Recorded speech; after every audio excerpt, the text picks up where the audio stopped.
izin nih Pak Ganjar mau nanya-nanya terkait gimana nih Pak Ganjar ngelihat peluang kemenangan Pak Andika di Pilgub Jawa Tengah nih Pak? Semua sekarang punya peluang ya, tinggal bagaimana kandidat, tim sukses berkomunikasi dengan masyarakat.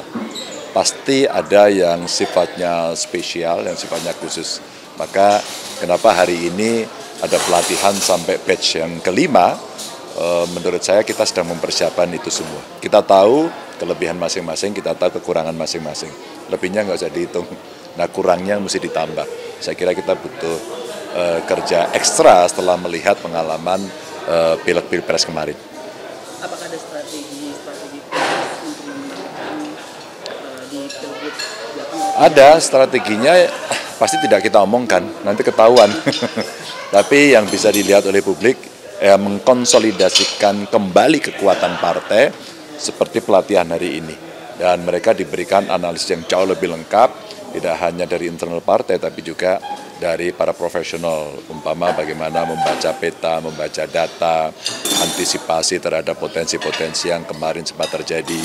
Umpama sekarang ada keluhan, ya kemarin ada oknum aparat gitu ya, bagaimana mengantisipasi itu begitu kan.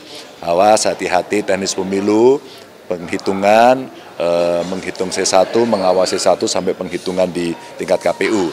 Tentu penjenjangannya agak berbeda karena kemarin sampai tingkat nasional kan, sekarang kalau yang kabupaten kota ya berhenti di situ, yang provinsi naik sedikit gitu, tapi nggak perlu jauh-jauh. Nah ini yang penting untuk kawan-kawan secara teknis pemilu sekarang makin paham, sambil melihat bagaimana fairness ini bisa dilaksanakan dengan baik.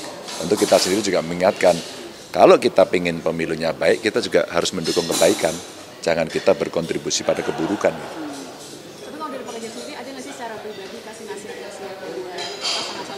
Enggak, calon-calonnya kan orang-orang yang punya pengalaman masing-masing gitu ya. Jakarta umpama, Mas Pram, Bang Dul, Bang Rano, macam-macam punya pengalaman. Di eksekutif pernah, di legislatif pernah, mau ngajarin apa? Ilmunya banyak, tapi sharing pengalaman ketika saya pernah mengalami situasi kontestasi di kepala daerah, ya itu menarik. Jawa Tengah saya kira sama, Jawa Tengah ada Pak Andika sama Mas Hendi. Mas Hendi sudah punya pengalaman di kepala daerah. Ada trik and tipsnya itu juga kita bisa lakukan. Tapi sekali lagi, konsolidasi partai menjadi utama. Saya teringat 2013 running gubernur hanya diusung oleh PDI Perjuangan sendiri, melawan incumbent, ya, dan kita menang. Gitu. Karena apa? Karena solid.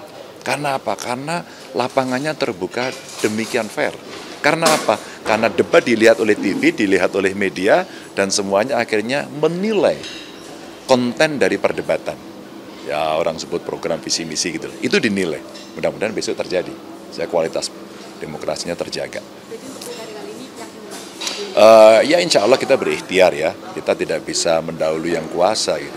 Karena di beberapa tempat kita juga tahu kok kita lemah. Nah kalau untuk silaturahmi sendiri nih Pak, udah ada belum? Apa itu? Silaturahmi maksudnya kayak bakal pasangan calon Pak Andika maupun yang satu lagi ke langsung Pak Ganjar membicarakan tentang. Oh enggak, saya kan kader. Pak Andika ya kader. Kalau yang itu nggak usah diminta. Pak Andika begitu mau maju dulu langsung komunikasi otomatis. Dulu beliau bareng saya berjalan waktu capres saya, sekarang tugas saya gantian membantu beliau, langsung otomatis. Apa yang terjadi 10 tahun di Jawa Tengah kami bantu. Ini loh yang belum selesai, ini loh yang menjadi harapan masyarakat.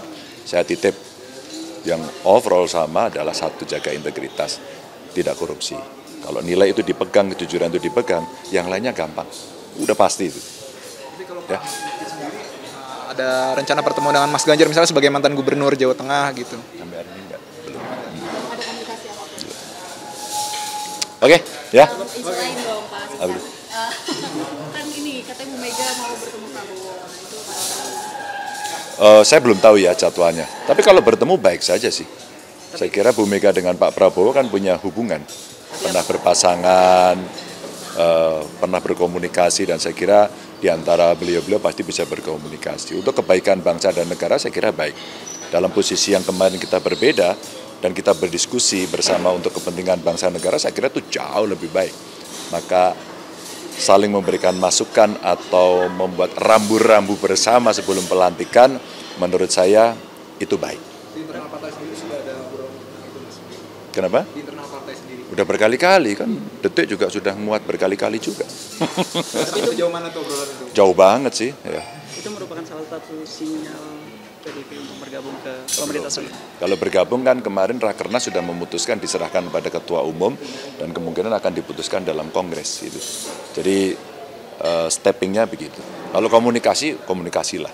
Toh ini kan bukan sedang berhubungan dengan musuh yang bebuyutan untuk saling bunuh. Tapi kan ini kontestasi untuk duduk dalam sebuah kursi, untuk memimpin dan untuk kepentingan bangsa. Musuh kita kan sebenarnya bukan itu. Musuh kita kan kemiskinan, kebodohan, kerusakan lingkungan, ya kan, keberpihakan, persoalan ekonomi yang ilegal, itu aja sebenarnya. Hutang-hutang negara, relasi dengan dunia yang berubah, global climate change, ketahanan pangan. Saya kira itu musuh kita hari ini yang kita makin ditekan, ya. Artinya di sini PDIP membuka kerjasama dengan partai manapun. Kan sudah terjadi di pilkada, ya. Oke, ya.